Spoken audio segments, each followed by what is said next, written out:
That's very strange. I don't know what that was. Hopefully it didn't stop the recording. Actually, I'm going to check and see if it stopped the recording. According to okay. So question number 1, object A has greater mass than object B. It follows that object A has, and this is about inertia. We measure inertia by mass. So the more mass it has, the greater the inertia. So the correct answer here was C. And we had... I thought they have to be in motion to be experiencing inertia. Ooh, inertia right. is the property of an object staying in constant motion. So at rest or moving, either one, if it's in constant motion, inertia prevents it to stay in constant motion. All right, it's a 3 out of 5. That's how the class did. Okay. 3 out of 5 got this one I right. was definitely that too. Okay. Which of the following is not a requirement for a hypothesis? Remember, there are 3 things, and you have to have these memorized because you know it's coming up on the test. It must be correct. That's the one that doesn't have to be true. Remember, what is a hypothesis? It's a theory. Yeah, it's a theory or an observation, or the way how you're going to observe. The question of what you're going to observe and why you're going to observe it. What she said. Okay, I'm going with, I think, what Jessica said because it's the clearest one. Okay, that's fine. It's an educated guess. It doesn't have to be correct. It's what you think happens, and then you test it to see if it is. By the time we get to theory, we've done a lot of testing of the hypothesis. So the idea starts as a hypothesis and educated guess. After it's been tested a while, then we'll start calling it a theory and move on from there. So it must be correct. We want it to be correct, but the requirement is that it has to explain why the observation occurred, be based on scientific ideas, and make testable predictions. Okay, number 3. Which statement is true about normal force, also known as support force? The student who made this question is gonna be hating themselves. You know why? They got it wrong. Everyone got it wrong. That was not This quiz. that was not a good question if everyone got it wrong, was it? What? As You future take them teachers- out when everyone gets them wrong, don't you? That's what you said before. Oh. Okay then. On tests, I go think you through should that apply to process. quizzes. On quizzes, I don't have a rule about things like that. On I tests, think that one should. I go through. Yeah, 0 out of 5. This is a good learning moment for us to review normal force or support force to make sure we understand it as we move forward. So the support force or the normal force is the force that keeps an object from going through a surface. So I'm standing on the ground. I'm not falling through the ground because the ground is pushing up on me to keep me from falling through it. And the direction of that support force is always in the direction coming directly out of the surface. Now, the ones people have, it works with gravity. Well, as I stand here, the force of gravity is acting down, and the normal force is acting up and opposing. So I can see why you would think that. Or the other distractor, it depends on the mass of the object. But if I push on the wall, how hard I push on the wall has nothing to do with gravity or my mass. And so those couldn't be correct answers because they would only apply in a specific situation, not to the normal force or support force in general. So the support force is a force that points directly out of the surface with whatever amount is necessary to keep an object from going through the surface. So the correct answer, based on all of this, which one was the correct answer? A. And then the final question, go ahead. Go ahead. I just feel like that's not a fair question because you've been teaching us, and even in the homework, that it's 500 newtons down. What does that mean if it's coming up? Which that's C. And we've been talking about how everything has to do with gravity. I feel like that's just contradicting everything we've been talking about. And I feel like that was just too much of a trick question. I don't think it was a trick question. I do. And judging by 0 out of 5. It was one that was not well understood. That I agree with. But the question is not a tricky question. It's not trying to confuse things or anything obscure. It's just going to what is the support force. It points out of the surface. It points out of the surface and is whatever is necessary to keep something from going through that surface. So it works with gravity. No. Like I said, if I push on the wall, the support force is pushing this direction and it has no relation to gravity. Okay. So the problem with Nelly pushing With the the floor, box, there's a support force pushing back on Nelly that had nothing to do with gravity. It only had to do with Nelly pushing on the box. It's a very difficult question. but like even when we went over that situation, we talked about how there's a force of the ground pushing up and the box pushing down. And it's just like, I just feel like every time we've talked about this, we've always talked about gravity as well. Well, we almost all of our problems will have gravity in them because everything has a mass. But that doesn't mean that everything in the problem has to do with that gravitational force. Okay. Yeah. Moving on to the last one. So are we knocking that question out? I will probably do it, yes. I have to, make decisions. I don't want to just make decisions on the fly in the classroom. The last one, if I throw a baseball to my friend, the original one was if I throw a baseball to Dr. Webb, but I figured it'd be better to write this way. What kind of motion is being displayed according to Aristotle? So Oh, two of these were motions that Aristotle talked about. What are the two? violent and natural. Okay, so we could rule out everything else. And then a natural motion, what did Aristotle say the natural motion for an object is? At rest. So it's not at rest, so it must be a violent motion. We made it do something other than what it wanted to do. And that one was, again, 3 out of 5.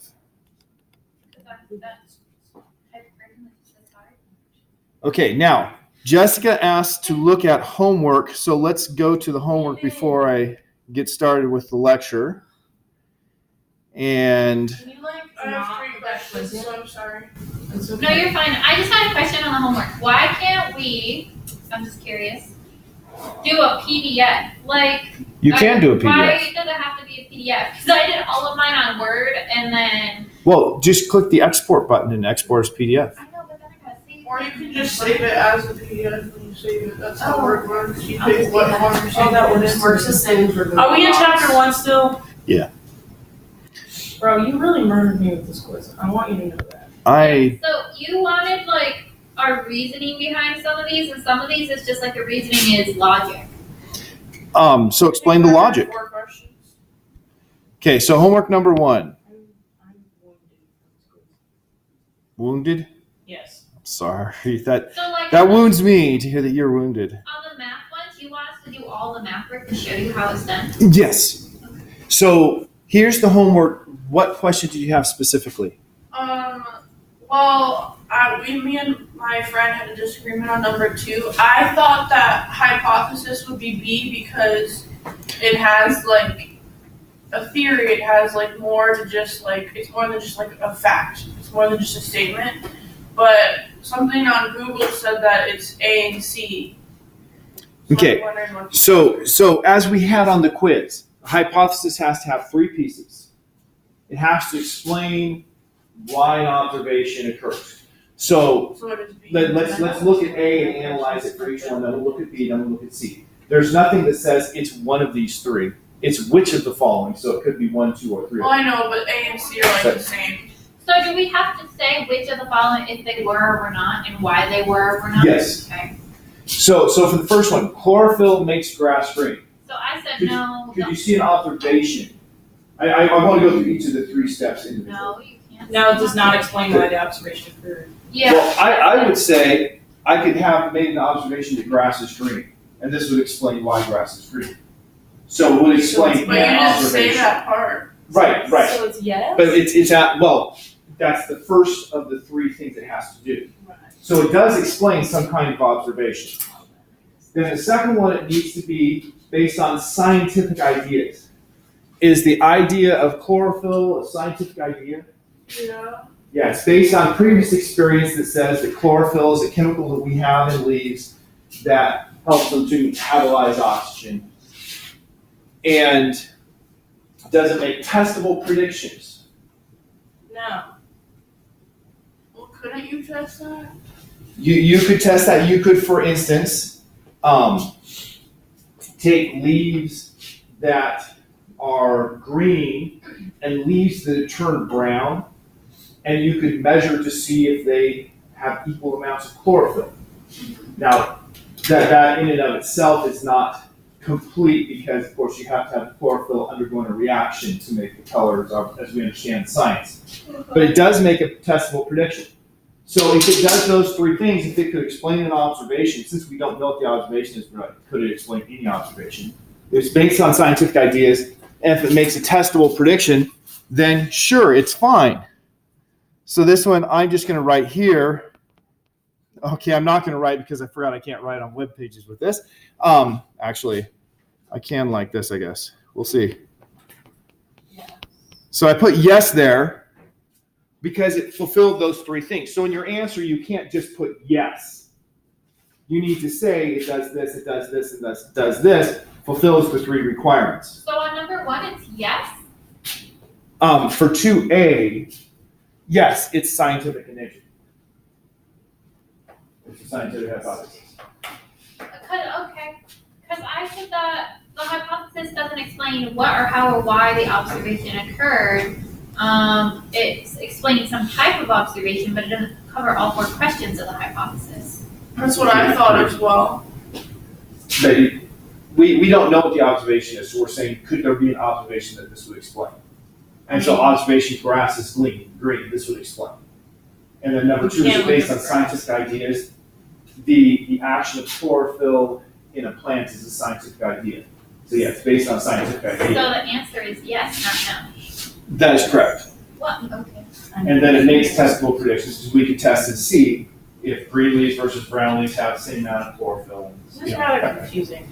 Yeah, because It probably is, but it's also super important because if you're going to be, a science teaching a science section in your class, it's important to understand this is what science is.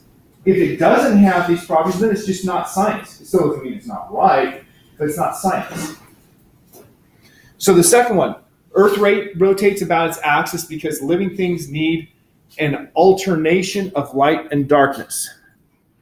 So would this explain any kind of observation you could come up with? I think it's an observation, but I don't know if it can be tested. So it explains an observation that we have night and day. So we have night and day, and this would explain it. Then is it based on scientific ideas? Yeah. Is there a scientific connection that we know of between why the Earth rotates Yeah. and how plants live? There actually isn't. We have nothing to connect the two. We know that plants require light, for instance, but we don't have any information that says that's why the Earth rotates. We have no causal connection there. It can be, because the grass is green outside, so you can look at the grass and be like, well, my hypothesis is chlorophyll. yeah, but you could look at the sky and say my hypothesis says the sky is blue because Yeah, it's you raining. You could. It's incorrect, but you could. But You would have to say. That's still a hypothesis unless it's based on science. You wouldn't get too far in your Okay. Okay, I see. So I it's tried- still a hypothesis, so it doesn't matter. Okay. Okay, so this one here, why did I write no? Oh, It can't be explained scientifically. Because we don't have a connection between the Earth rotating and the needs of plants. One could, in fact, say that plants develop with a need for light and dark because the Earth rotates. But we have nothing to say that the Earth rotation is driven by plants. It's not scientifically connected.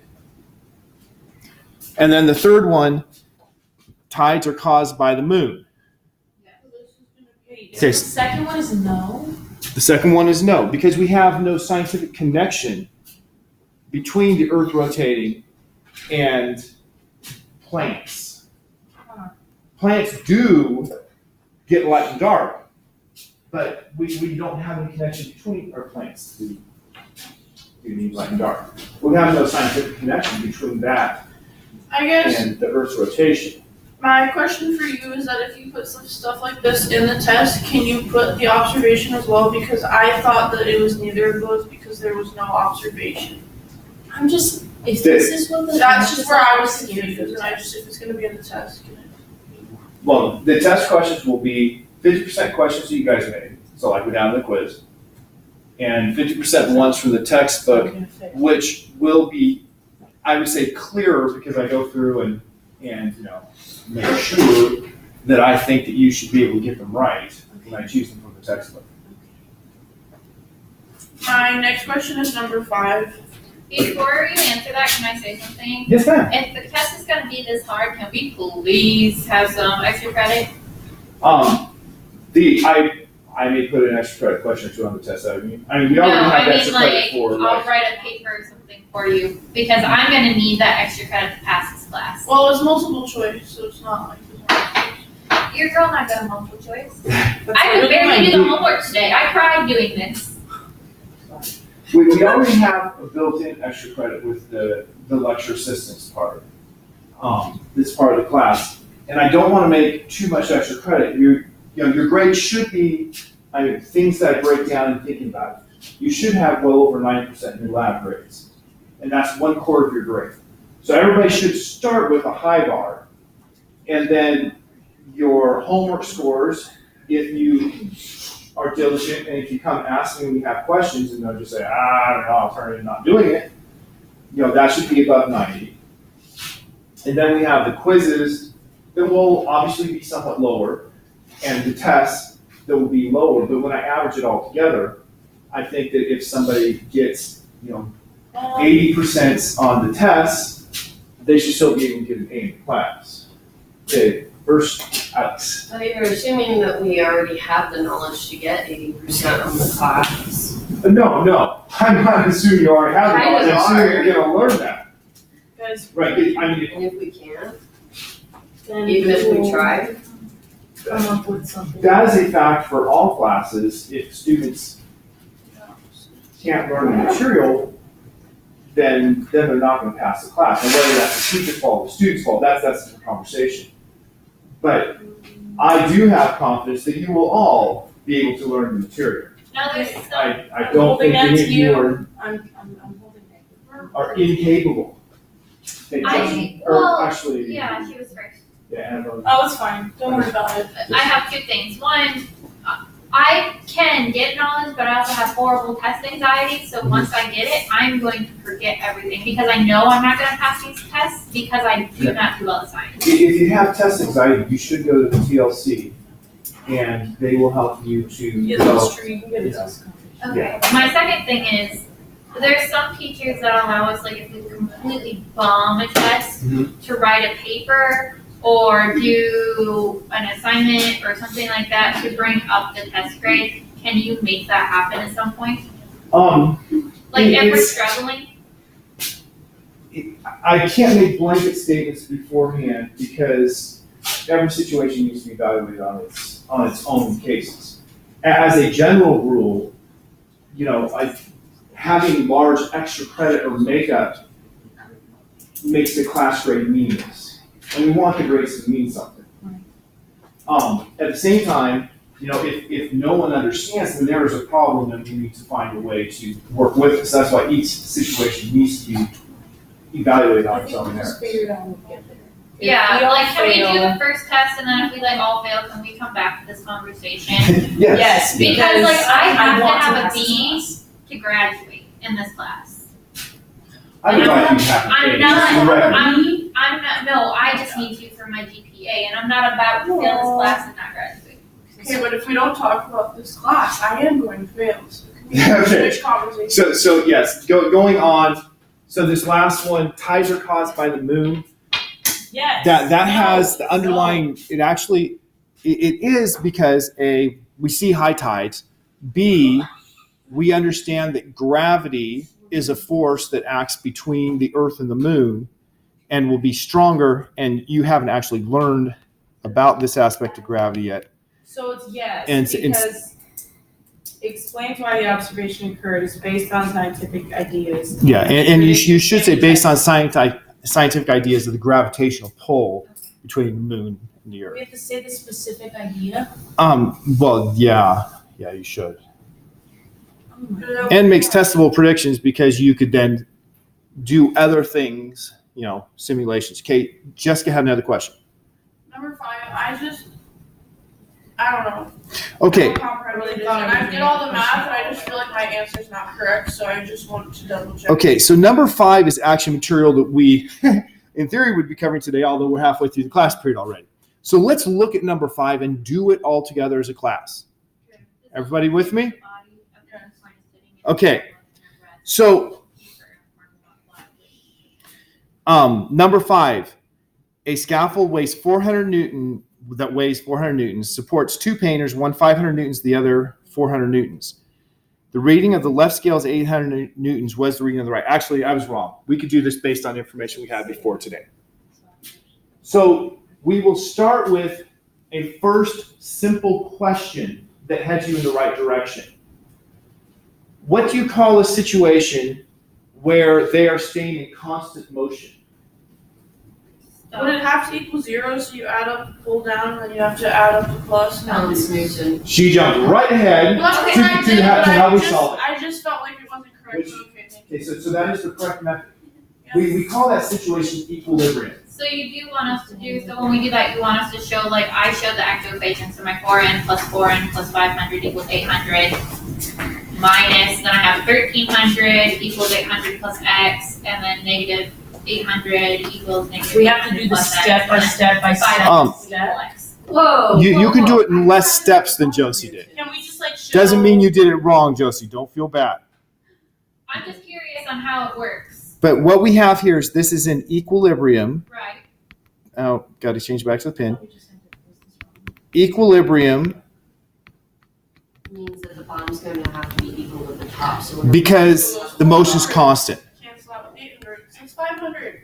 Good job. So some of the forces. Right. I had to go through it the long way because I'm not that way when it comes to math.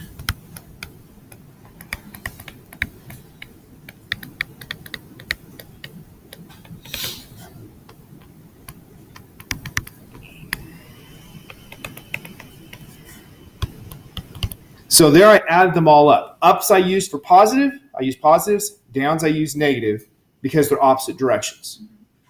And so I have this long equation.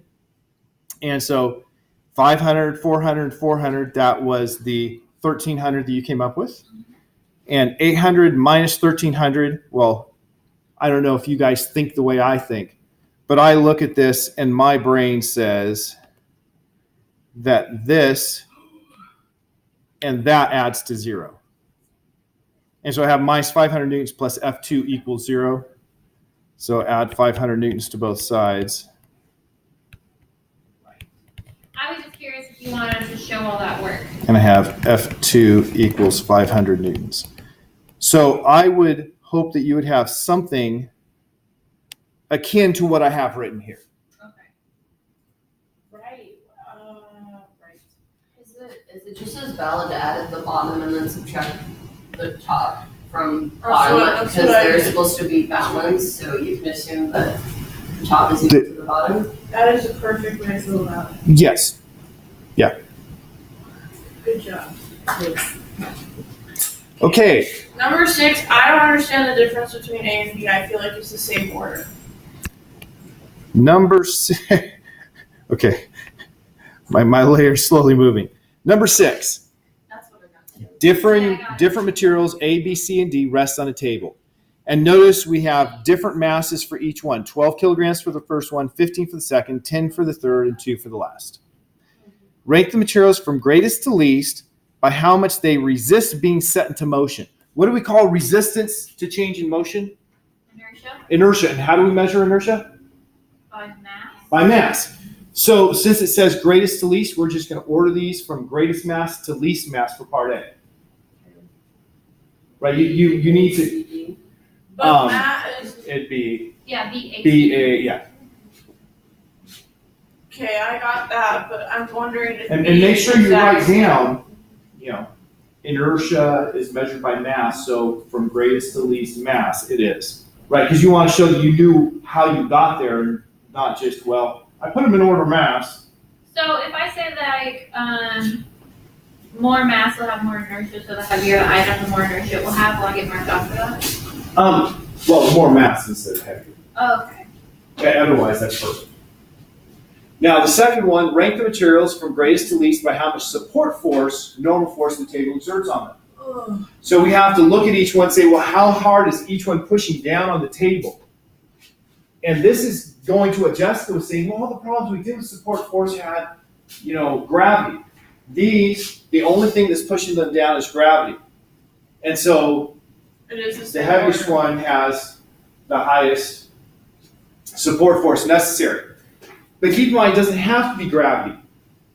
We could have put a vise on here and clamp down the vise, and the support force would have to be bigger because the vise was pushing it down harder.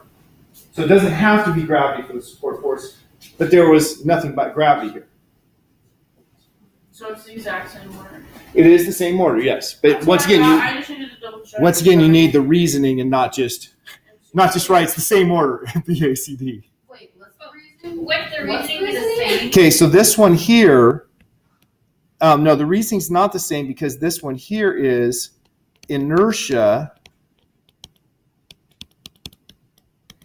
is measured by mass.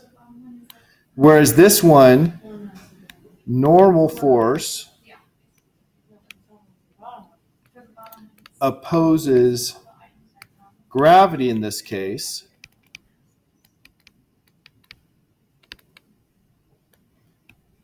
Which is proportional to mass. Oh, it's proportional, not heavier?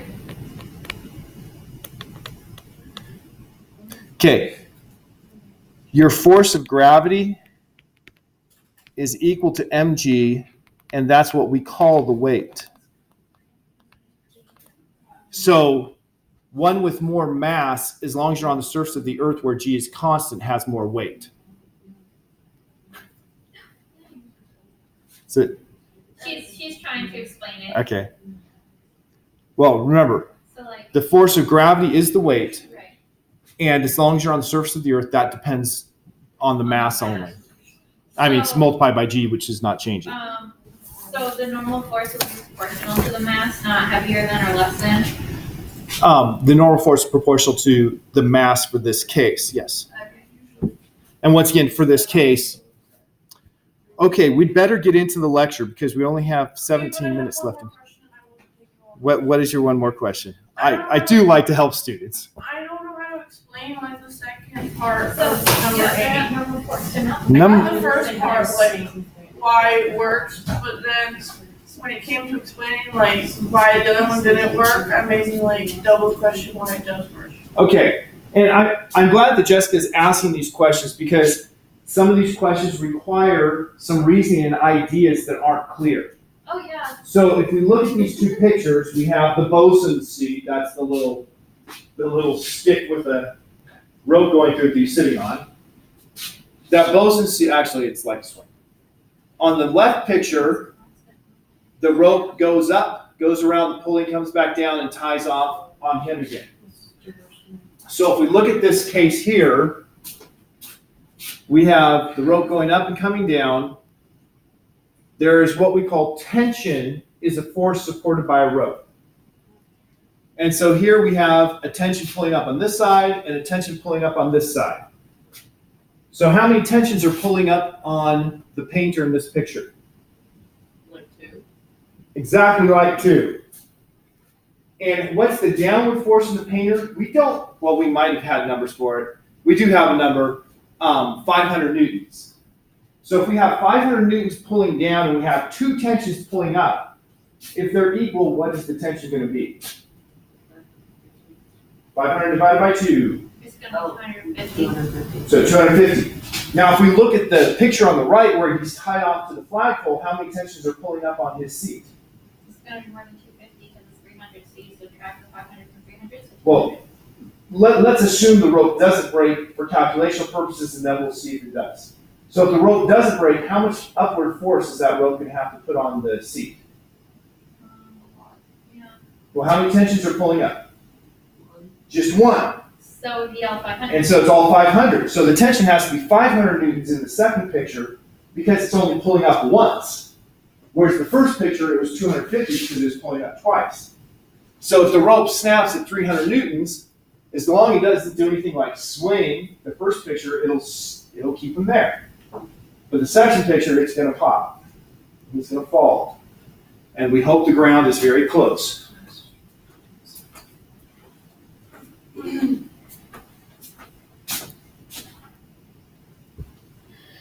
All right.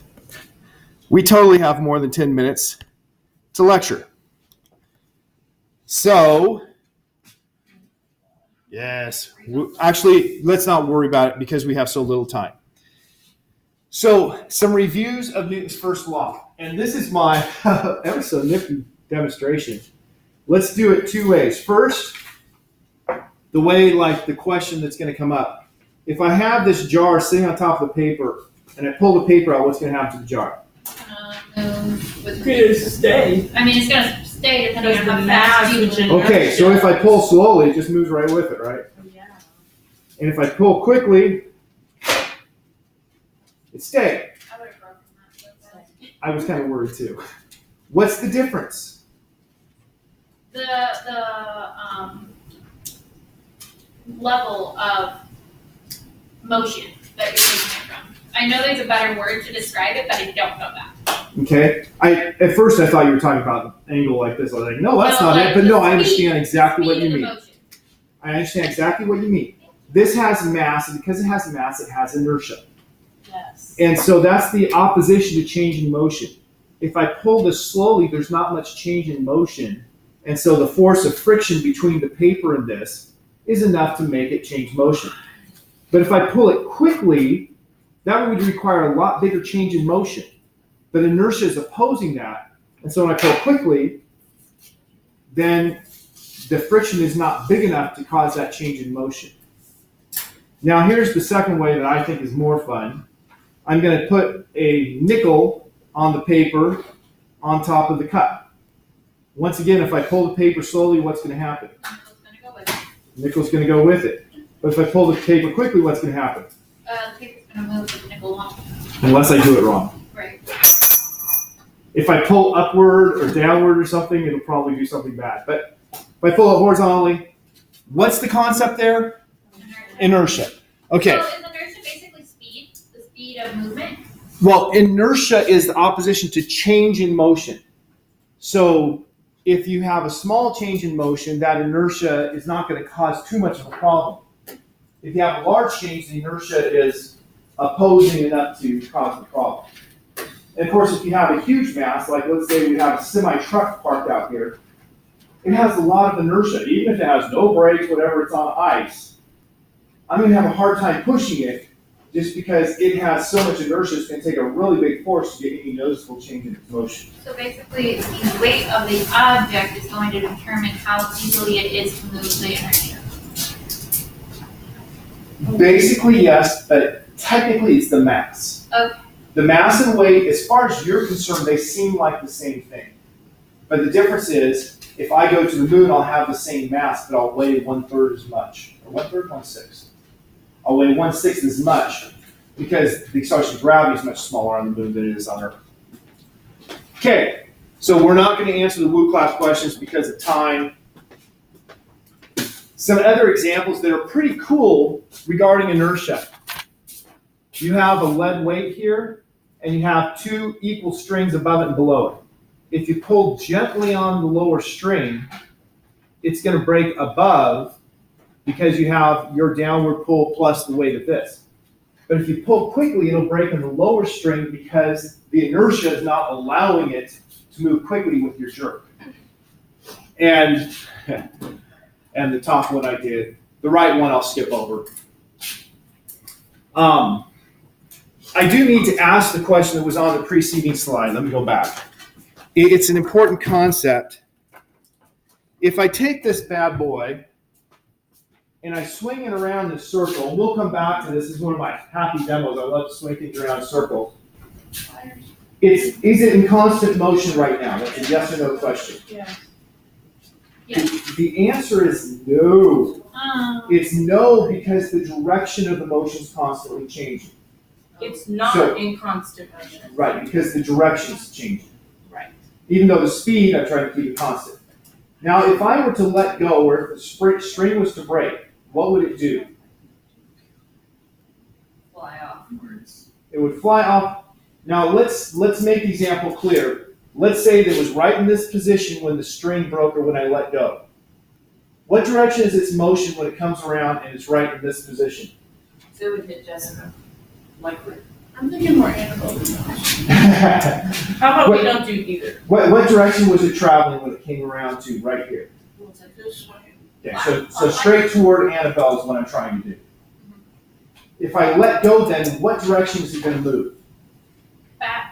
it won't. Well, if it was already moving, It would move down. It would keep coming in the way that it's going. okay, it would keep coming this direction, and it would fall because of gravity as well. This question here, you have the straight line path and a curved path. Go ahead And and we'll see what happens. You can answer either. Annabelle's like, wait, what? Put your laptop Either down. one Do could it. be answered depending if you're talking about the horizontal plane or the vertical plane. Because it's going to, the vertical plane go like this. The horizontal plane, though, is going to go straight in that direction. It doesn't curve horizontally once I let go because the string's no longer active. And no, I'm not going to do it because I'm actually worried about my aim for some reason. I usually do it. What? You did it last So year. what is said. what is the correct answer? In the horizontal plane,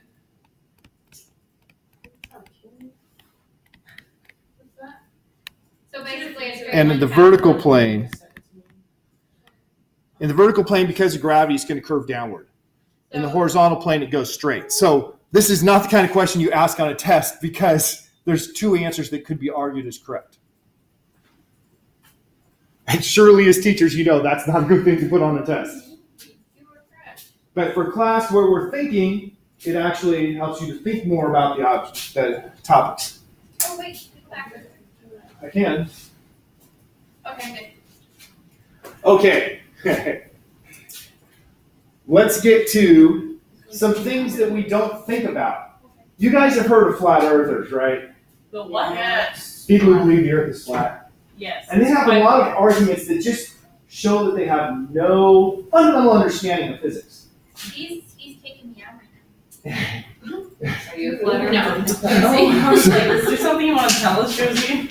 So here's an example that actually flat earthers with their arguments would fail. Flat or? If you were in an airplane and you decide to flip a coin, that airplane is moving pretty fast with respect to the earth, right? Yes. So what does that coin do? now. It's gonna move with it It's going to move with it. Why? because Because it has its inertia. It was traveling at the same speed you were. You flip it up in the air. It has nothing to make it slow down. So it just appears to travel with you. This goes back to a question that I think Vanessa asked about the relative motion. You know, is there the reference frame, which one's correct? You can be in the airplane and say that that gentleman in the seat is stationary, or you can be on the earth and say that gentleman in the seat is traveling at 300 miles an hour. Either one is a correct statement. But that coin just stays with him because of inertia. Or, and this is the example that flat earthers use. They're like, if the bird falls from the tree, why doesn't it go flying backward? Because the earth is spinning so fast. What? because Thank you for your response, Alex. But the surface of the earth, according to our scientific understanding, right, if we do one rotation in basically just under 24 Because of hours. gravity.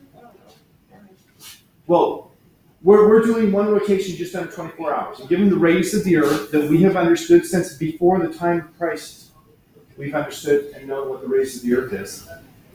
That translates into us going really fast on the surface of the earth. And they say that, the tree is fixed with the earth, so of course it's traveling with the earth. But as soon as the bird leaves the tree, it should stop. Right. But no, it has inertia. Yeah. It's just going to keep going. And all of the air, because of friction, tends to rotate with the Earth as well. So we don't feel this enormous breeze because the friction keeps the Earth air rotating with the Earth. And you can see that if you go to a science museum, they have little like fluid-filled globes, and you can spin the globe, and you see the fluid. Initially, it has a lot of turbulence and stuff, but if you keep going, then it just stays with the rotation. Because that's what fluids do. So you see the question here, if the Earth moves at 30 kilometers per second, that's how fast we're moving horizontally. That's right. I love it when birds fly at 30 kilometers. Yeah, it's pretty amazing. It's my favorite thing, really. Okay, It's sarcasm. this was the last slide we had last class break. So you can tell we're really getting ahead of things. This was to introduce acceleration. Remember, acceleration was the rate at which the velocity changes. And so on this slide before, I had all of those definitions like delta, and I had v is equal to delta x over delta t, and I explained it all in words that the speed is the change in position over change in time, and the deltas are change. Because we don't have 4 minutes now. But you can look, I have uploaded the PDF copies of the slides from last lecture, so you can look there. And then we had acceleration is the rate at which the speed is changing. Now I'm going to put vector signs over this. The vector means it has direction. Acceleration is the rate at which the velocity is changing. And so if you have something changing direction, this here was constant speed, but changing direction, it's accelerating because the direction is changing. The velocity is changing. Or if you're in a car and you speed up, you're accelerating because you're changing the speed, that's part of the velocity. Or if you hit the brake, you're accelerating because you're changing the velocity. So your car has fundamentally 3 accelerators. The gas pedal makes you go faster. The brake pedal makes you go slower. And the steering wheel makes you change directions. All of those are changes in the speed. Now, the tricky thing is looking at the units. What are the units of velocity here? Yeah, you do. What are the units of position? Kilometers. Okay, I'm going to put M for meters because that's the basic, but kilometers works fine. And what's the unit for time?